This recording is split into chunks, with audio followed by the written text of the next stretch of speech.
Bonjour. Aujourd'hui, on plonge dans une publication assez marquante.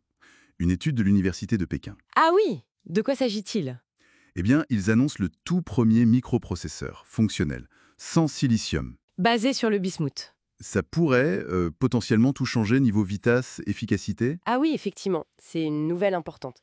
Surtout que le silicium, bon, on sait qu'il commence sérieusement à montrer ses limites physiques, quoi. C'est ça. Quand on descend trop bas, sous les 3 nanomètres, c'est ça? Exactement. Les transistors deviennent tellement petits que les effets quantiques prennent le dessus. L'effet tunnel, par exemple. L'effet tunnel. C'est quand les électrons passent à travers les barrières isolantes, c'est bien ça? Un peu comme des fantômes. C'est une bonne image, oui. Et ça crée des fuites, des erreurs. Ça devient vraiment gérable pour la logique des puces. D'où l'intérêt pour d'autres matériaux. Et là, le bismuth entre en jeu. Ce métal lourd un peu étrange avec ses couleurs. Oui, il a des propriétés quantiques assez uniques, notamment ce qu'on appelle un fort couplage spin-orbite. Couplage spin-orbite, concrètement ça veut dire quoi pour une puce? Ça ouvre la possibilité de manipuler l'information différemment. Pas seulement avec la charge de l'électron, comme fait le silicium, mais aussi avec son spin, son moment magnétique, si l'on veut. Ah d'accord. Donc potentiellement des calculs plus complexes ou moins gourmands en énergie? Voilà, c'est l'idée. Mais il y a un hic avec le bismuth pur. Ah, Lequel? il conduit trop bien l'électricité. C'est un métal après tout. Il n'a pas de bande interdite naturelle. La bande interdite, c'est ce qui permet de contrôler le courant, de faire un interrupteur on-off dans un transistor, n'est-ce pas? Exactement. Sans ça, impossible de faire des circuits logiques fiables. C'est conducteur tout le temps.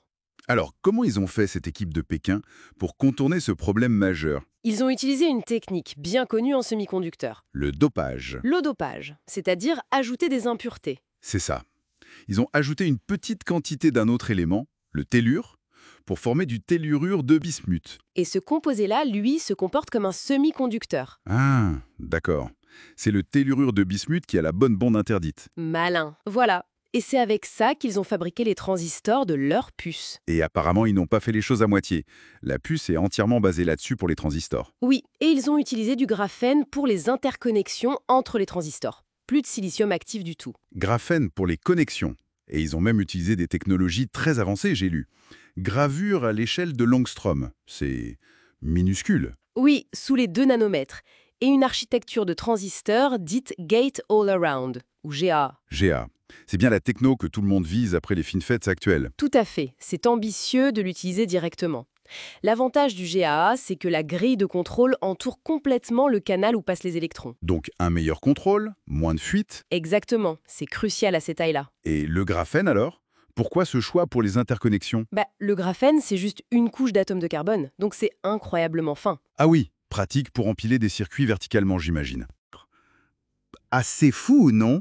500 GHz de vitesse de commutation potentielle? Oui, les chiffres sont impressionnants. 500 GHz, voire plus, c'est ce que le potentiel du transistor lui-même suggère. Bien sûr, la vitesse globale d'une puce dépend aussi beaucoup des connexions. Même avec le graphène, oui.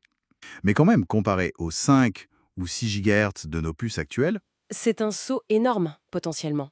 L'étude mentionne aussi, et c'est peut-être plus concret pour l'instant, que leur transistor serait environ 40% plus rapide et 3 fois plus économe en énergie que les transistors silicium de référence qu'ils ont testés. ah oui, ça c'est déjà très significatif. 40% plus rapide, 3 fois moins d'énergie.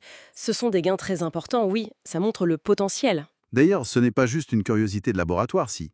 J'ai cru comprendre que même les géants comme TSMC regardent le bismuth. Oui, tout à fait. TSMC explore le bismuth, notamment comme matériau de contact pour améliorer les connexions dans leur future puce silicium. Donc le matériau intéresse au-delà de cette étude spécifique. Ça donne du poids à cette recherche, effectivement. Mais bon, on imagine qu'il y a des défis. Oh oui, énormément. On est encore au stade de la recherche et développement, hein. Il faut pouvoir produire ce tellurure de bismuth en grande quantité, de manière très pure, sans défaut. C'est un défi industriel majeur. Et j'imagine que changer toutes les usines, optimisées pour le silicium depuis des décennies, ce n'est pas simple. Sans en prendre parti, bien sûr. Vous pensez aux réserves de bismuth? Exactement. Apparemment, la Chine contrôle une très grosse partie, plus de 70% des réserves mondiales. Oui, c'est un fait.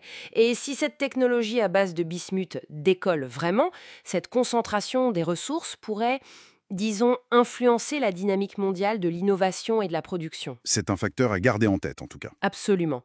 Indépendamment des avantages techniques. Donc, Pour résumer un peu, le tellurure de bismuth, c'est une piste sérieuse pour l'après-silicium. Oui, avec des promesses de performance assez spectaculaires.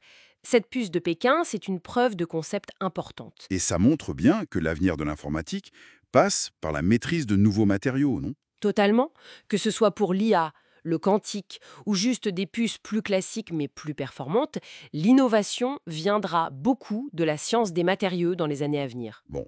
Et pour laisser matière à réflexion, une dernière pensée. Quelles seraient les implications finalement si l'avenir de nos ordis, de nos téléphones, dépendait de matériaux dont les ressources sont très concentrées dans certaines régions du monde? C'est une excellente question. Comment ça pourrait affecter l'innovation, son accès? Sa diffusion? Voilà, de quoi réfléchir. Merci beaucoup pour cet échange passionnant. Merci à vous, c'était très intéressant.